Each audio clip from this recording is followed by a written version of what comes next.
Então, boa noite a todos e muito obrigada pela presença de vocês. Nós vamos hoje ver a palestra com a Daniele Dias sobre o síndrome de burnout. Essa palestra vai ser gravada, por isso desligamos as câmeras de todos. E quem tiver alguma pergunta, alguma informação ou comunicado para fazer, pode escrever no chat. Durante a palestra eu vou lendo e depois a gente vê as respostas. Quando terminar a palestra, vamos ter um espaço para perguntas e respostas. E aí nós vamos desligar, vamos parar a gravação e todos podem ligar a câmera e o som de novo para a gente conversar, tá bom?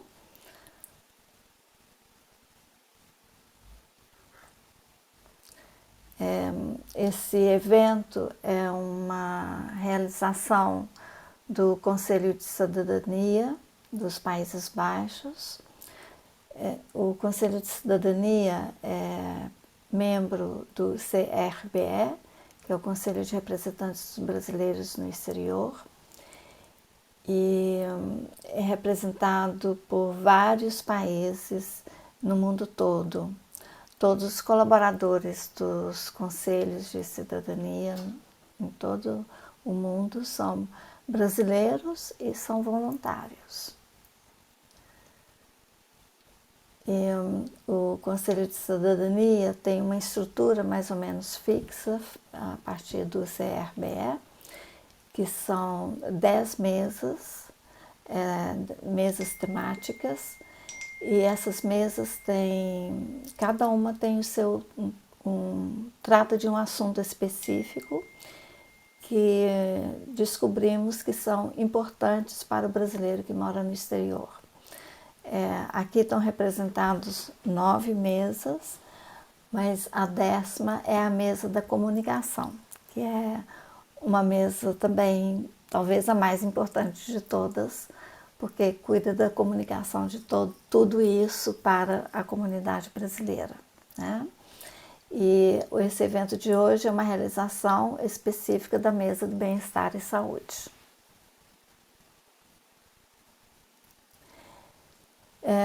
Os objetivos da Mesa do Bem-Estar e Saúde é promover eventos e projetos que contribuam para o bem-estar e saúde do brasileiro no exterior.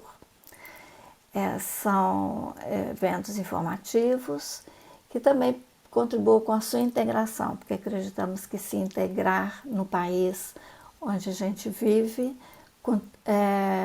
vai ajudar no nosso bem-estar, né? Contribui para que nos sentimos bem. E um outro objetivo nosso é identificar os desafios que os brasileiros têm nos países onde estão e contribuir na busca de soluções para esses problemas. Nós não oferecemos a solução, mas a gente ajuda a procurar a solução. E fazemos isso através de palestras informativas, sobre temas importantes para o brasileiro, às vezes solicitado pelo brasileiro no exterior, como esse. Participamos de atividades de outras mesas, como a mesa da educação, da cultura e etc. E realizamos projetos temporários, como durante a pandemia tivemos campanha de vacinação, informação sobre vacinação no país. Tivemos aqui na Holanda um atendimento psicológico gratuito para os brasileiros que não tinham condições financeiras para pagar uma terapia. Um outro meio também são as reuniões administrativas da mesa, dos colaboradores da mesa e também com outras mesas, com a coordenação do Conselho de Cidadania nos Países Baixos e com coordenação de outros países através do CRBE. Aqui tem os endereços onde você, se estiver interessado e se algum dia tiver necessidade de procurar informação, pode procurar, tem o e-mail da mesa e tem o site do Conselho de Cidadania.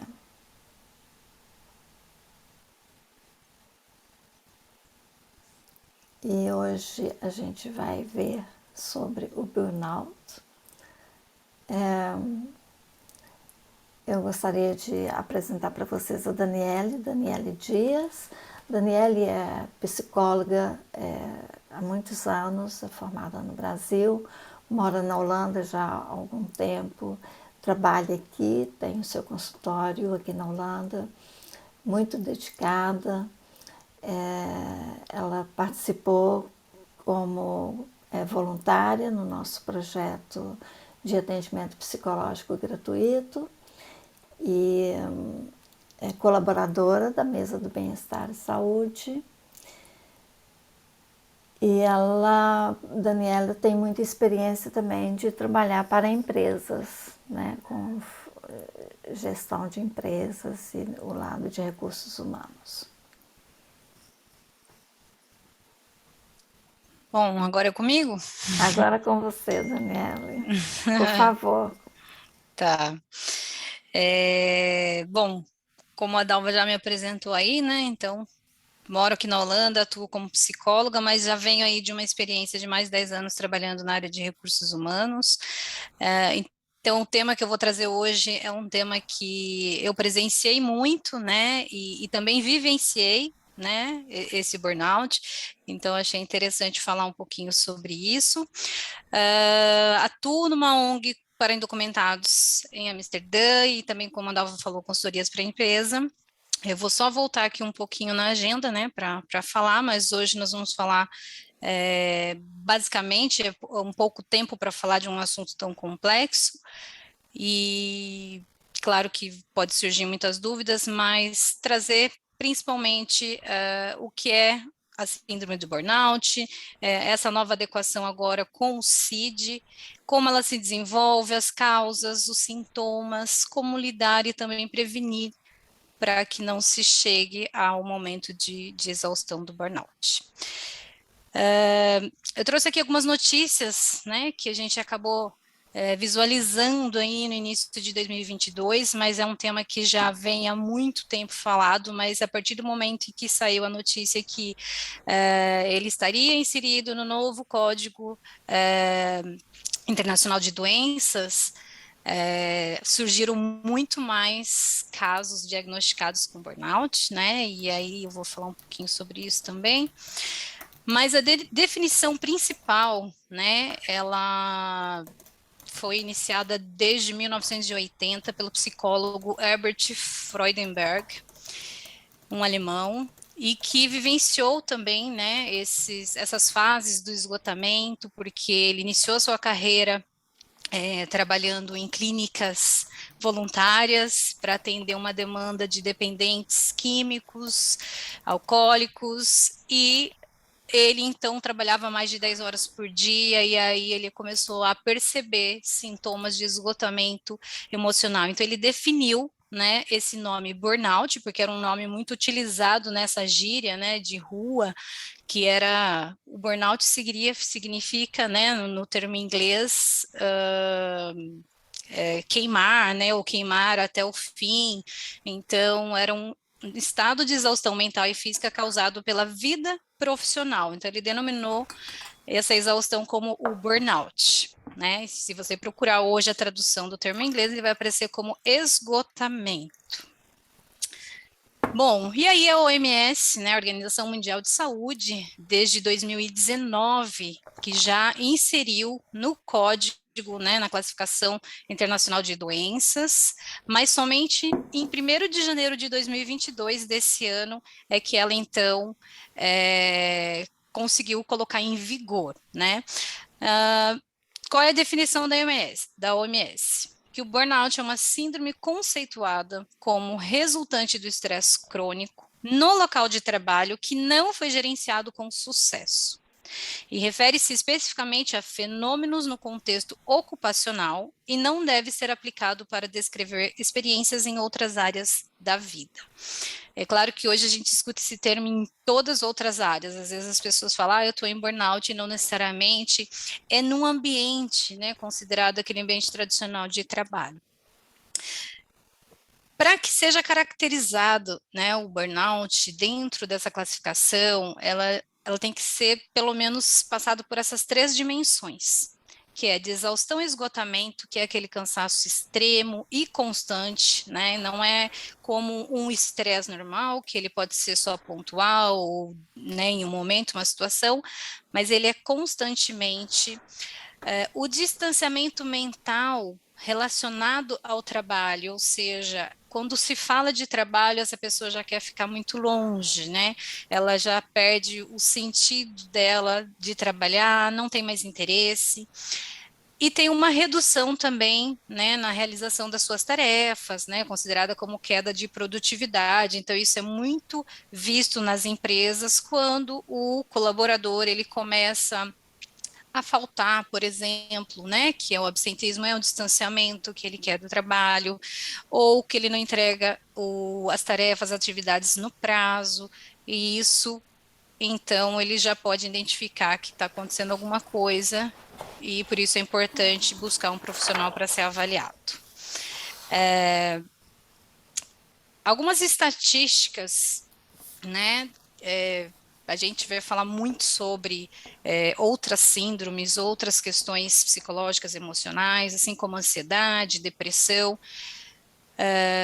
e às vezes é até muito confundida com o burnout, né? Porque às vezes os sintomas, as características desses sintomas são muito parecidas. E antigamente nas empresas eles eram só identificados quando o colaborador então apresentava no seu código lá, né, no CID, que era de depressão, né? Quando ele já não tinha mais vontade de trabalhar, e aí ele era identificado como ou depressão, ou transtorno de ansiedade, ou outros transtornos, mas não necessariamente tinha isso no código como classificado burnout. 30% das pessoas hoje no Brasil, só eu esqueci de colocar aí que é o Brasil, mas essa pesquisa foi feita por empresas no Brasil, né? E 70% das pessoas já sofrem de estresse normal, mas 30% das pessoas tem o risco de sofrer o burnout. E aqui na Holanda tem uma pesquisa também, né, dessa National Center for Prevention of Stress, que revelou que quase 4 milhões de pessoas estavam em risco de burnout, principalmente durante esse momento da pandemia. Então, tinha um índice até 2019, quando iniciou 2020, esses números aumentaram, principalmente em jovens, né, adolescentes, e também nas mulheres, porque as mulheres, né, no momento de pandemia, tiveram que ter o seu trabalho, o home office, né, de casa, mas além disso tinha também as atividades com filhos, com a casa, e isso gerou um aumento muito grande, né, de tarefas. Se admite aí, né, Dalva? Apareceu aqui. Então, teve um quadro significativo, né, de aumento de trabalho. Então, se aumentou também os casos de burnout. E pessoas que não tinham essa. Eles não tinham esse costume de trabalhar em casa, não tinham muitas vezes recursos para trabalhar de casa, não tinha um escritório, não tinha uma mesa, uma cadeira confortável. Então, todas essas condições agravaram ainda mais. Então, são pessoas que já tinham uma predisposição, né, já tinham situações de estressoras, né, com o trabalho, e aí desenvolveram e a procura, né, a procura nas clínicas com os médicos aumentaram muito.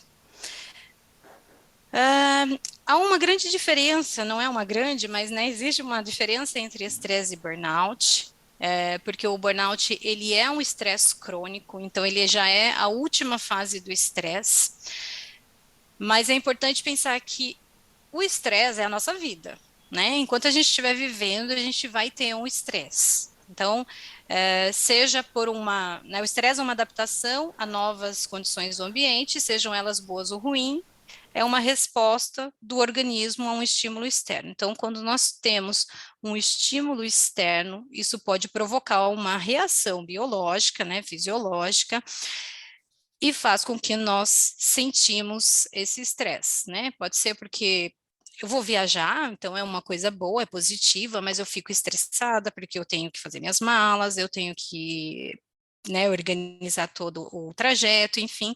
Ou pode ser também por uma coisa ruim, pode ser porque eu perdi o meu voo, né? Ou pode ser porque eu perdi o meu emprego, pode ser porque eu vou fazer uma entrevista, né? Então, isso é considerado apenas como um estresse natural.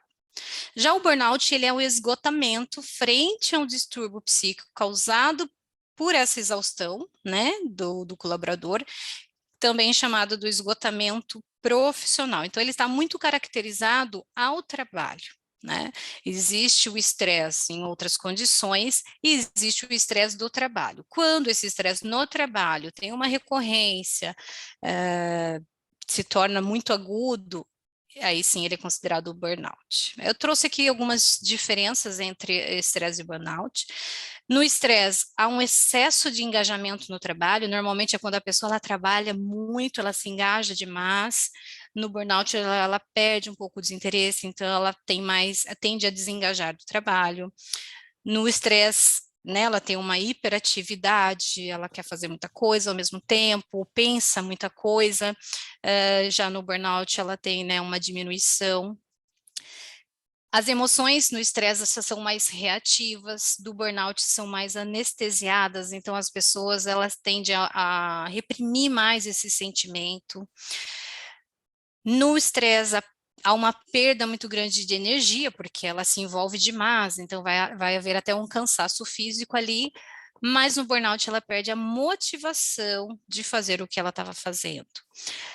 O estresse geralmente leva à ansiedade, né? Porque a pessoa quer atingir, ela já está pensando lá na frente, no resultado, e o burnout já geralmente leva a pessoa à depressão, justamente por conta dessa desesperança, desinteresse, né? Então, o estresse ele é mais identificado com maior impacto no corpo e o burnout há um maior impacto no nosso psicológico. Assim como o estresse, né, existem algumas fases para que possa realmente ser identificado ali uma fase de exaustão. Então, é muito importante pensar que isso não acontece de um dia para o outro. Você consegue tirar o áudio aí, Dalva? Pode vir aqui. Bom, é importante pensar que isso não acontece de um dia para o outro, né? Então, ele começa como uma reação de alarme, ou seja, nós conseguimos perceber um alerta, né, nesses sintomas. Depois há uma resistência, ou seja, isso começa a ser mais frequente, começa a alterar o humor, e a pessoa ela começa a perceber que isso acontece mais frequentemente, até que se chega então à exaustão, que é a terceira fase. Então, para chegar nessa terceira fase, seria muito importante a gente prestar sempre atenção na primeira, né? E é o que a gente às vezes tem muita dificuldade de fazer, que é de perceber esses alertas. Como eu falei lá no início, né? Eu vivenciei isso também quando eu trabalhava no início. Eu trabalhava muitas horas, era cobrada por muita coisa, e eu também me envolvia muito, eu queria demonstrar o meu trabalho, eu queria ser reconhecida, né, assim como a maioria das pessoas que sofrem, tanto que eu não eu trabalhava de sábado, às vezes de domingo, então eu estava sempre muito envolvida, e eu não percebia isso, né, apesar de ter já alguns sintomas, mas eu estava lá achando que isso era dar o melhor de mim, que eu era a melhor funcionária. E aí chegou um momento em que eu estava na minha sala de trabalho e eu simplesmente joguei os papéis e fui para o banheiro e entrei em pânico. Eu não conseguia sair dali. Uma colega me percebeu e foi até o banheiro e aí ela teve que chamar o médico para ir até o banheiro porque eu não conseguia sair do banheiro para falar com o médico, e foi aí que eu percebi, né?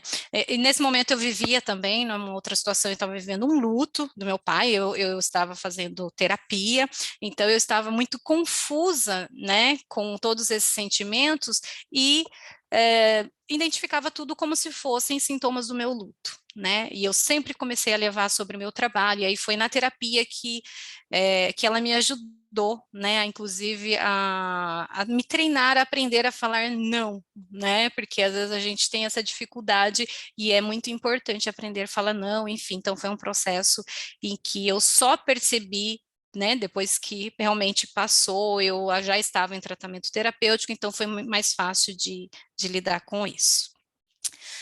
Mas só para compartilhar com vocês aí, né, que neste ano também de pandemia eu comecei a perceber que esses sintomas de novo estavam acontecendo, e então foi momento de decidir parar e colocar algumas coisas no lugar, reorganizar, porque eu sabia que não estava legal. Bom, o Freudenberg, né, o Herbert, quando ele classificou o burnout, ele também identificou alguns estágios, né, para que realmente pudesse ser classificado. São 12 estágios, né? O primeiro estágio é quando a pessoa ela quer, como eu falei, né, demonstrar o seu valor para a companhia, para a empresa, para as pessoas. Então ela gera uma compulsão em trabalhar, em realizar as atividades e ter essa necessidade de ser aprovada. Feito isso, claro que trabalhando mais, ela vai começar a acumular responsabilidades, né? Então, quando ela acumula muitas responsabilidades, ela vai ser incapaz de dizer não ou de desligar quando necessário, e aí ela vai acumulando ainda mais, considerando que isso é uma aprovação.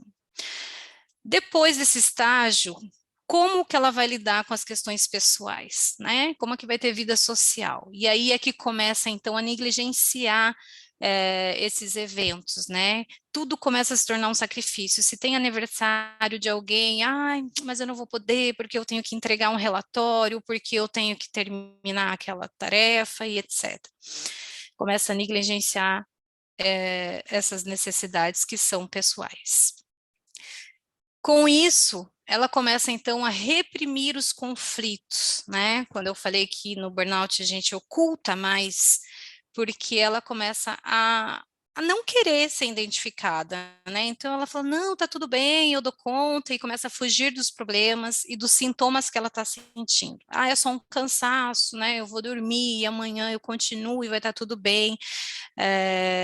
Aí amanhã eu tomo, né, um guaraná com Coca-Cola, com café, e aí dá tudo certo. À noite toma um chazinho para dormir, e ela vai então fugindo desses sintomas. No estágio 5, ela já começa a reinterpretar os valores, ela já começa a não ter mais o mesmo valor com os hobbies que ela tinha, com a família, né, os encontros em família já não tem mais graça, ela passa a não dar mais importância, porque o trabalho é mais importante para ela.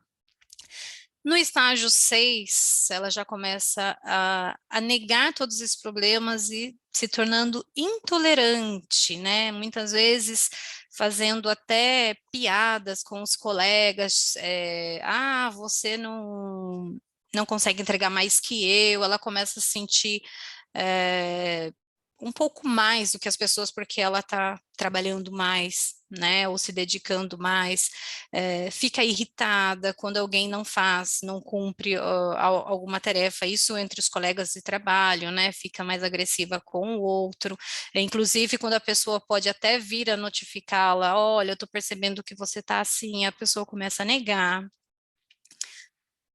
No estágio 7, ela já começa a, então, ter um afastamento, né, das pessoas, ela já começa a reduzir esses contatos e o trabalho começa a ser ainda mais de uma forma automática. No estágio 8, ela já começa a demonstrar isso através dos comportamentos, as suas alterações de comportamentos, elas são facilmente notadas. Essa pessoa, ela é muito diferente do que ela era antes, as pessoas começam a perceber que essa pessoa, ela está mais irritada, essa pessoa, né, não comparece mais nos encontros, nem falar mais ela quer, né, ela vai ficando mais introspectiva e sofrendo. Já no estágio 9, ela já vai entrando agora, né, na fase da exaustão mesmo, né, onde ela vai perdendo o contato consigo mesma.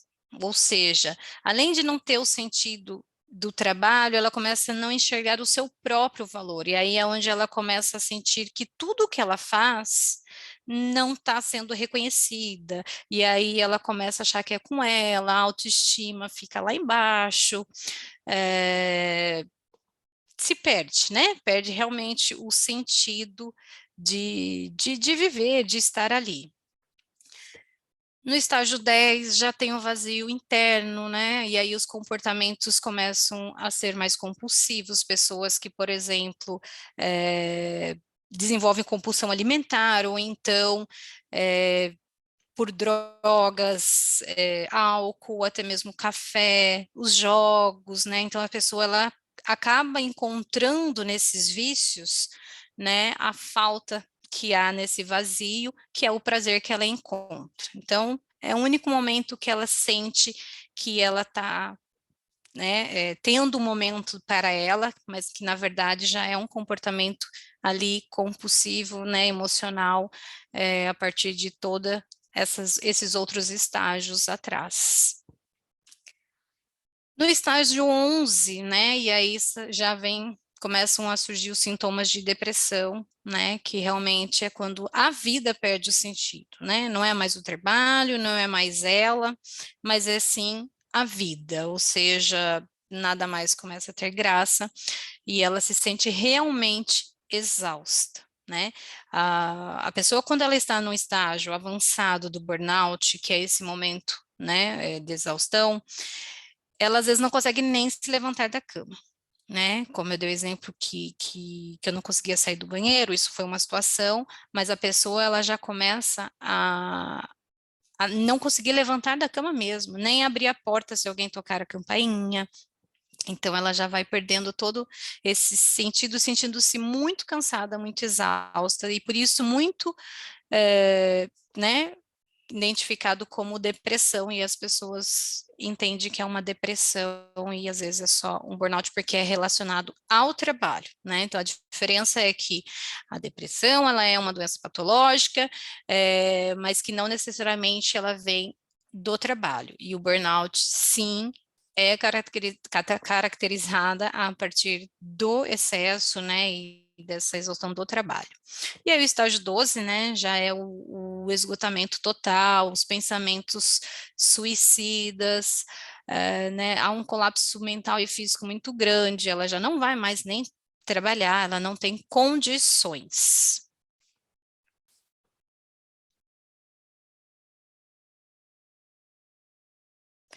Apareceu uma mensagem aqui que os participantes não estão conseguindo ver o meu dispositivo.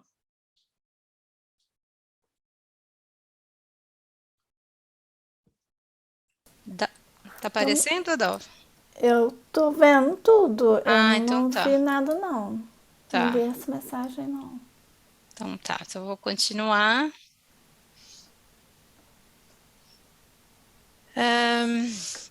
As causas, né, que ocorrem, como ela vem do trabalho, né, desse ambiente do trabalho, muitas vezes é ocasionada pelo excesso de trabalho. Mas só o excesso de trabalho causa burnout? Não. Né? Só o excesso de trabalho pode ser que a pessoa fique estressada, mas ela vai dormir, ela vai descansar, ou ela vai ter um dia de folga, ou às vezes até a diminuição dessas tarefas, né? De repente ela vai conversar lá no trabalho dela. O burnout já não, né? Então não é só com excesso de trabalho, mas também é uma das causas que acontece.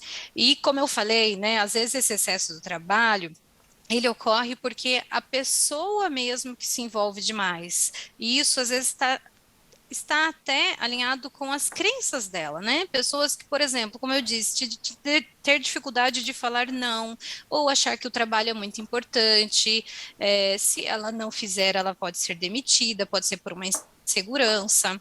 Então, acaba que esse excesso de trabalho, nem sempre ele vem determinado pela empresa. Às vezes é o próprio colaborador que começa a se exceder ali, né, de tarefa, ele não quer delegar, ele quer fazer tudo. Também pelo reconhecimento de trabalho, né? Então, a pessoa, quando ela não é reconhecida, seja financeiramente, seja pelos benefícios, salário, ou seja mesmo pelo reconhecimento de algo que ela realizou. Então, é muito importante hoje nas empresas, né? Por isso que às vezes ações pequenas, né, mas que para o indivíduo, para o colaborador, é muito importante, às vezes, ter um reconhecimento, seja um e-mail, seja na reunião, citar o nome daquela pessoa e falar o trabalho que ela entregou, ou fazer uma apresentação mesmo, ou então em formas de benefício. Né, quando essa pessoa ela é reconhecida. Então, quando ela não tem nenhum reconhecimento, há um excesso de trabalho, está fazendo de tudo pela empresa e não tem esse reconhecimento de trabalho, é uma das causas que vai já né, contribuindo naqueles estágios. A cooperação da equipe também é uma das causas, né? Então, quando a gente trabalha numa equipe em que a equipe é uma equipe ou é uma equipe pessimista, ou é uma equipe que fica te julgando, ou é uma equipe que não colabora mesmo, né? Cada um por si. Então, não há uma colaboração da equipe, não anda em sincronia, e aí isso é uma das causas. O senso de injustiça, né? Quando a pessoa começa a se sentir injustiçada, principalmente essa questão de carreira e cargos e salários, né? Quando a pessoa sente que ela se doa demais, e aí tem um outro colaborador que às vezes acabou de iniciar o trabalho na empresa, tem um nível, né? E eu falo por experiência de, às vezes, é uma pessoa que acabou de entrar no mercado de trabalho mesmo, e ela já tem um salário maior que a pessoa. A falta de autonomia, né? E é muito importante no trabalho também a pessoa ter autonomia no que ela faz. Quando ela sente que ela existe muito aquele microgerenciamento, sabe? O líder ele quer fazer tudo, e por mais que ele é líder, ele não dá autonomia para os liderados, né? E a pessoa, quando ela sente essa falta de autonomia, ela se sente um pouco impotente, ela se sente um pouco sem sentido, ela não consegue demonstrar o trabalho dela. E a incompatibilidade de valores. Muitas vezes a gente trabalha, né, numa empresa ou num local que realmente não está alinhado com os nossos valores, né? Então, é uma empresa que faz alguma coisa que não contribui para o meio ambiente, ou para as pessoas, ou para a sociedade, e isso começa a gerar, então, uma incerteza de trabalhar nesse local de trabalho. Eu participei de um workshop acho que faz umas 3, 4 semanas, e era sobre direito do trabalho aqui na Holanda, então tinha várias pessoas que compartilharam um pouco das experiências aqui na Holanda, e a maioria delas eram pessoas que trabalham na área de limpeza, e eu percebi o quanto elas sentem, né, a falta desse reconhecimento, injustiçada, que também, né, tem muito excesso de trabalho às vezes, porque principalmente as pessoas que não têm documento aqui, então elas são tratadas, elas alegaram isso, né? Estou falando pelos comentários das pessoas, que elas se sentem injustiçadas ou então discriminadas, né? E quanto elas relataram ali, né? Essa exaustão de trabalho mesmo. Né? Eu achei interessante porque a gente costuma achar que o trabalho aqui é muito simples, né? E as pessoas elas trabalham a hora que ela quer, porque aqui você pode se organizar, mas tem toda essa outra questão, né, até do pertencimento, né? Porque a pessoa já está aqui numa situação que é indocumentada, e aí ela tem que passar por algumas situações que ela se sente inferior ou menosprezada, e aí ela começa a perder o interesse, né? Então ela não trabalha mais com prazer, né? Ela trabalha por uma necessidade mesmo, muitas vezes.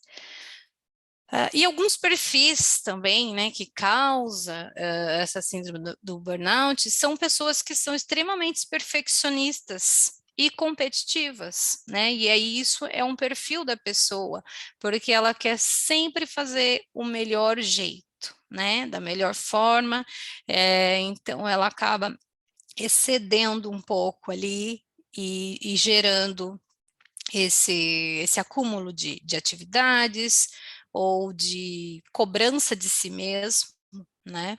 E também pessoas introvertidas, né? Que são as pessoas que têm mais dificuldade de demonstrar os seus sentimentos, têm dificuldade, inclusive, de falar, né? Que alguma coisa não está boa, ou de falar ou não, ou de dar sua opinião, né? Às vezes numa reunião, essa pessoa ela tem uma certa timidez, dificuldade mesmo por ser introvertida e acaba acumulando com ela mesma e guardando por mais tempo, e aí todo esse estresse, né, gerado por muito tempo, ele pode chegar à exaustão, burnout.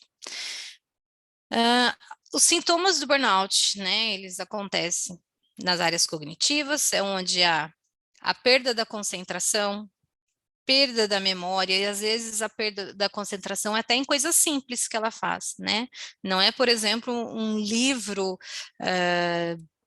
né, uma linguagem muito literária, alguma coisa assim, mas às vezes é uma coisa simples que ela faz e ela perde a concentração fácil.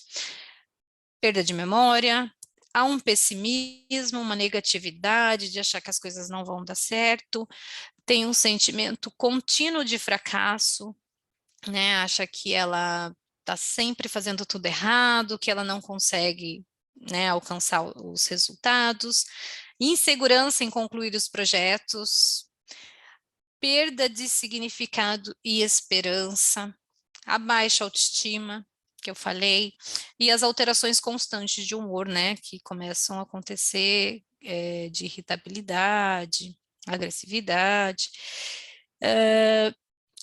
Sintomas físicos são dores de cabeça, náuseas, tonturas, dores musculares, a pessoa ela já começa a sentir um cansaço e às vezes ela até fala, ai, parece que tem alguma coisa, né, me carregando aqui, que eu estou carregando nas minhas costas. Ou as perturbações do sono, né, a pessoa começa a ter muito pesadelo, ou então insônia, não consegue dormir as horas mais adequadas, acorda no meio da noite, pensando no trabalho. Tem pessoas que acordam e vão, inclusive, abrem o computador e vão trabalhar. Alteração de apetite, né? A pessoa ela desenvolve ali uma compulsão em comer, ou então ela diminui e acaba ficando o dia todo trabalhando e não comendo. Foi muito relatado isso, né, pelos jovens, pelos adolescentes na pandemia, porque tiveram que fazer o homeschooling, né, ficar fazendo as aulas, e aí era muito cobrado, e aí ou comia demais, né, ou uns ficavam engajados demais, e aí perdia também a noção de horário de comer. E sintomas comportamentais, né, hiperatividade, essa impulsividade, procrastinação, né, deixar as coisas, né, vai deixando para depois, as dependências de álcool, né, ou vai encontrando né, nos jogos ou nas drogas, o isolamento, né, é um sintoma comportamental que a gente pode identificar e perceber, e as atitudes agressivas das pessoas. Então, todos esses sintomas são sintomas também, né, de outras síndromes, de outros transtornos, de outras questões emocionais psicológicas. Mas, voltando a frisar de novo que tudo isso porque normalmente está relacionado ao trabalho, né, ou atividade que aquela pessoa desempenha. Como lidar, então, né, com uma pessoa que está em burnout, né? É evitar falar sobre o assunto trabalho, né? Então, a pessoa, normalmente, ela costuma chegar numa roda de amigos ou na família e ela já quer falar de trabalho, né? Às vezes é reclamando mesmo do trabalho. Então, é evitar. Tentar conversar sobre alguns outros assuntos que sejam mais leves, mais descontraídos, tentar trazer a pessoa ali um pouco fora daquele contexto, né? Ou proporcionar alguns passeios ao parque, ou para o shopping, ou para tomar um chá, né? Fazer alguma atividade que seja fora da casa, para que a pessoa possa ter esse contato social. A incompatibilidade também de valores, né? Quando começar a perceber que ela já não gosta mais das mesmas coisas, começar a demonstrar para ela, olha, lembra que você gostava de fazer isso, lembra de quando nós fazíamos isso, né? Então, tentar construir, né, esses valores, resgatar, desculpa, era essa a palavra que eu queria achar, resgatar esses valores e procurar um profissional, né, como eu pontuei na minha experiência, que eu já estava com um profissional, mas quando isso é percebido, né, dentro do trabalho, é importante procurar um profissional, porque só o profissional que vai conseguir fazer, então, essa análise, né, esse diagnóstico, e aí tomar as medidas cabíveis, né, que hoje, como essa síndrome, ela está no código, né, no CID, então ela é classificada como o burnout, ela pode ser afastada do trabalho, inclusive. Agora, é até importante porque lá atrás eu coloquei essa notícia, né, que 2022, burnout é considerado como doença. Não é uma doença, ainda é uma síndrome, tá? Burnout não é uma doença, e sim uma síndrome. Por que que é uma síndrome? Ela é caracterizada por vários sintomas.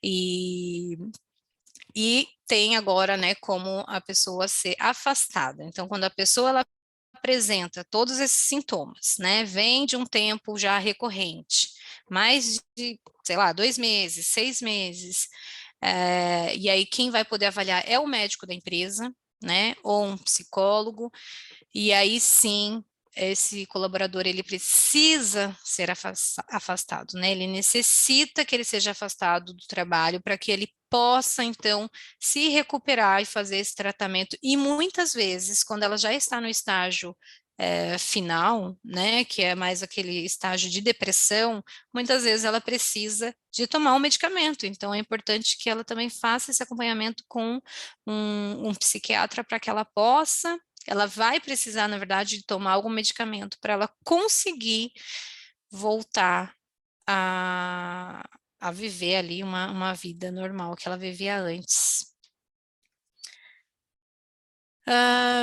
Como evitar o burnout, né? Na verdade, é prevenir, né? A gente chama de prevenção do burnout ou qualquer outras doenças.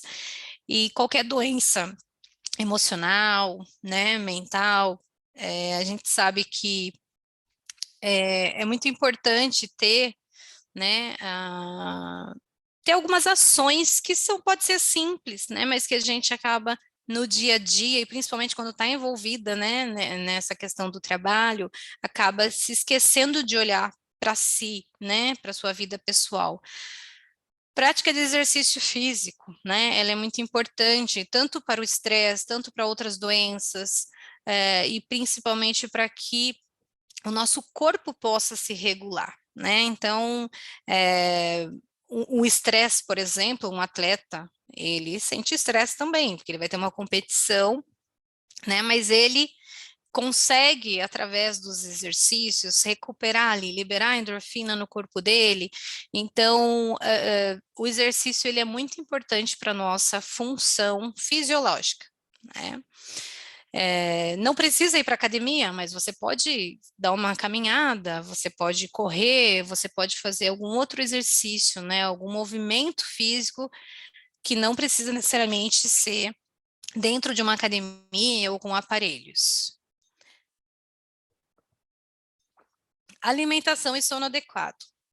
Né? Quando a gente fala de alimentação, é se alimentar regularmente nos horários, no horário que o nosso corpo está acostumado. Cada um precisa conhecer primeiramente, né, o seu corpo, e tentar aí colocar os horários, fazer as pausas, né? Quem trabalha de casa muitas vezes se pega trabalhando sem ter esses horários definidos, então é importante fazer as pausas, né? Seja para comer um lanchinho, seja 15 minutos, seja de 1 hora, o sono adequado, né? Tentar evitar e dormir muito tarde, não ficar fazendo uso de telas ou computador, né? Trabalhando, tentar evitar, principalmente encerrar mesmo, né, no horário, embora esteja trabalhando de casa, entender que se o horário é até às 5, até às 6, entender que depois esse horário não é para trabalhar, final de semana também, né, não se deve ficar procurando trabalhar nesses dias que é de folga, procurar ter esses momentos de lazer, né, seja com a família, com os amigos ou sozinho mesmo, né, mas ter alguma coisa e que goste de fazer.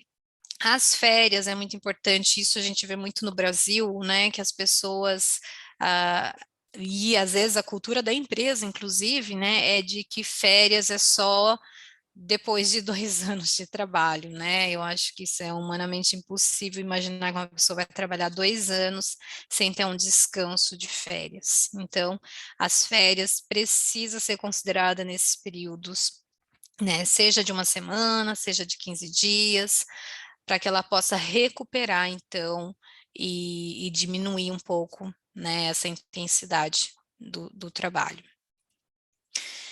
Não se cobrar demais, né, o tal do perfeccionismo, e às vezes a gente fica querendo ser o melhor profissional, eu acho que isso é super natural, né, nós somos seres humanos e o ser humano ele é competitivo, não tem como fugir disso, mas é tentar entender para quem que eu preciso me cobrar, por quê, né?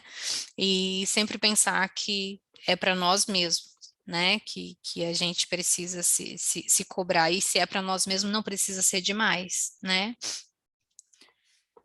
Reorganização, né? Ou organização, então, assim, reorganizar a rota, né?